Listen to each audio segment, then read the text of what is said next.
এই বৰ্ষৰ হাইস্কুল শিক্ষান্ত পৰীক্ষাত সফলতাৰে উত্তীৰ্ণ হোৱা শিক্ষাৰ্থীসকলক সম্বৰ্ধনা জ্ঞাপনৰ উদ্দেশ্যে আয়োজন কৰা আজিৰ সভালৈ সকলোকে স্বাগতম জনাইছোঁ। আমি কৃতি ছাত্ৰ ছাত্ৰীসকলৰ নামসমূহ ঘোষণা কৰিবলৈ আগবাঢ়িছোঁ। প্ৰথমে মঞ্চলৈ আমন্ত্ৰণ জনাইছোঁ শ্ৰী অভিজ্ঞান শইকীয়া। ইয়াৰ পাছতেই মঞ্চলৈ আমন্ত্ৰণ জনাইছোঁ আমাৰ বিদ্যালয়ৰ গৌৰৱ কৃতি ছাত্ৰ শ্ৰী ৰাজদীপ ভূঞা।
কালি প্ৰগ্ৰেম হৈছিল নহয় কৈছিলে ময়ো যাব নহয়। কোন কোন আহিছিলে? জুবিনাও পাপন আহিছিলে বোলে। সৈটো ৰাজ নহয় জানো? সেইটো ৰাজ তাতো আজিতো মেট্ৰিকৰ ৰিজাল্ট দিছে। কি দিছিলে? ৰহো সুধি চাওঁ তাৰ ৰিজাল্টটো কেনেকুৱা হৈছে। অৱস্থাটো বেয়া যেন পাইছে। ফাৰ্ষ্ট ডিভিজনহে পাইছে নেকি? ৰচোন সুধি চাওঁ তাক। ৰাজ ৰ ৰিজাল্টটো কেনেকুৱা হ'ল কচোন আজিতো?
শুনিছেনে?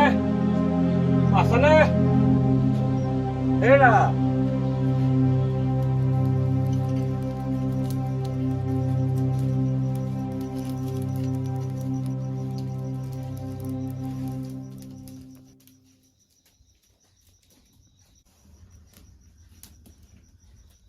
ক'তনো ভুল হৈ গ'ল বোপাই? মই তোক জানো, চিনো। ক শ্ৰেণীৰ পৰা ইমান ভাল ফল দেখুৱাইহে লোৱাটো এতিয়া ক'তনো ভুল হৈ গ'ল বোপাই? হ'বলৈনো আৰু কিটো আছে? ইমানবোৰ কষ্ট কৰাৰ পাছতো ল'ৰাটো ভাল টিউচন এটা যোগাৰ কৰি দিব নোৱাৰিলোঁ।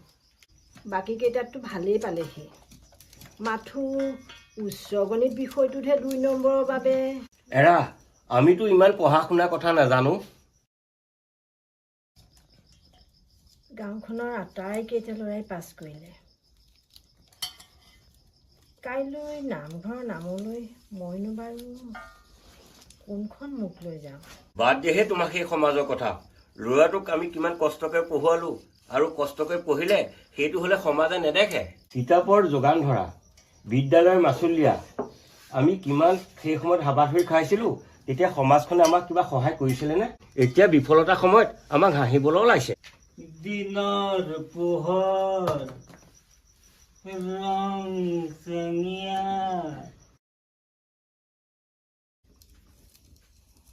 ভাল মানুহৰ অসম ৰাতি আন্ধাৰ গমগমীয়া চুৰ মাতালৰ ৰং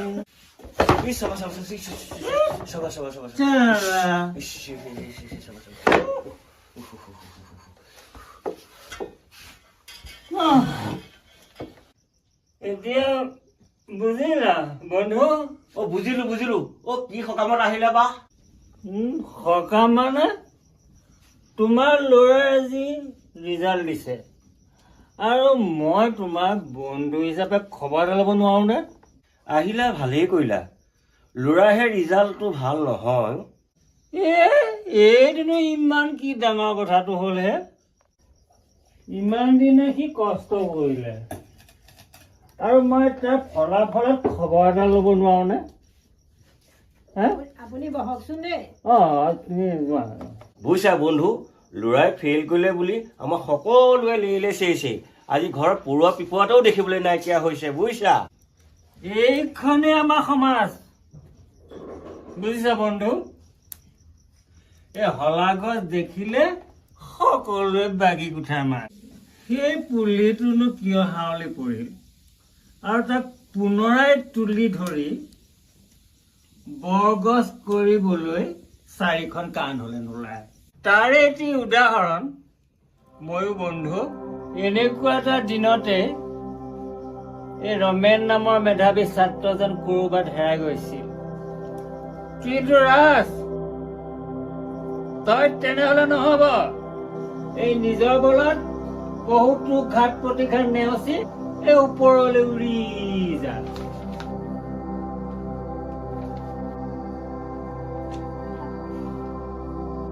আৰু এই ওপৰৰ পৰা তই যেতিয়া সমাজখন চাবি, তেতিয়া দেখিবি এই বিভৎস ৰূপবোৰ। এই কিমান যে গাঁতৰ সৃষ্টি কৰিছে, এই গাঁতবিলাক তহঁতে এদিন পূৰণ কৰিব লাগিব, জ্ঞানেৰে আৰু এটা সুন্দৰ মনেৰে।